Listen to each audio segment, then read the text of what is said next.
argues the Fed will likely have to cut rates as a result. Joining us this morning, longtime market vet, Wharton School professor Jere미시걸. Professor, good to have you back. Thanks for being with us. Happy to be here, Carl.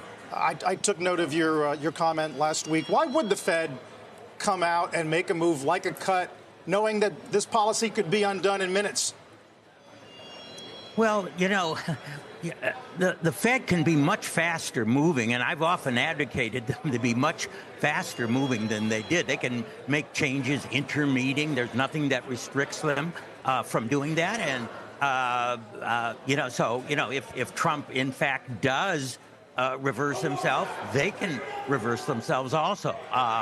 They don't have to be a slow-moving boat like the Titanic, like people think. They can move quickly, and they should respond. The interesting thing is that some of the near-term data might not be that weak because we know there's a lot of advanced buying on the tariffs. So we may have to wait, a few weeks or even a month before we really begin to see some of that data that he is looking for. And by then, that I'm not saying it's too late, but that would hamper his ability to offset the coming recession. Now, you have your reaction function on the Fed, I would argue, can be a little hair trigger. There was a time not long ago you were calling for intermeeting cuts, right? Are you going that far? Well, not so far at this point because we haven't seen that weak data. But I mean, we have a big inversion of the term structure, and I think the May meeting should be in play.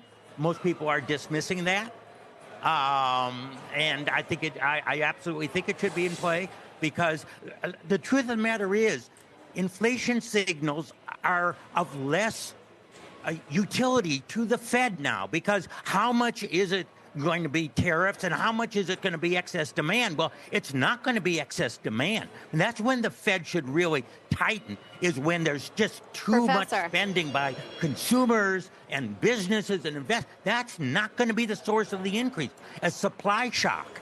And a supply shock should not be reacted to. And that's why I'm saying that I think that May should be in play.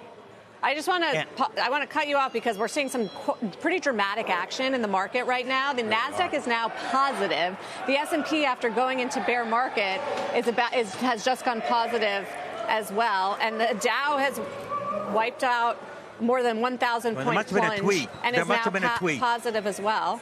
I don't know. It was down 1,500 at the lows. I don't know if there's been any specific news. Well, I mean, we are getting some headlines from Europe that I'll just mention.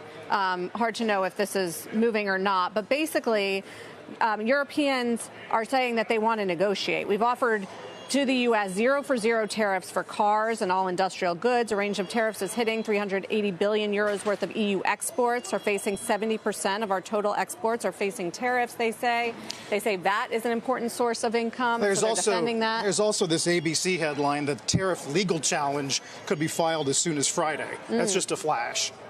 Maybe that's it. Yeah. So what do, Professor? Do you sell the bounce if you're as negative as you seem to be about this policy and the fact that they've dug in? Yeah, but if this policy is, going to cause this sort of reaction, then you're not as negative as that. Listen, I'm sitting tight because these tweets, these movements back and forth. I mean, this is a human error. In my opinion, on the part of the president. I mean, it's not a feature, inherent weakness in the U.S. economy. One could have argued in the financial crisis, our whole financial system was unsuited and rotten and all the rest. That the pandemic was a unique thing, and who knows how bad it would be. This is something that, one or two men are pushing onto the economy, and they can reverse it. And the long run of the U.S. is as strong as ever.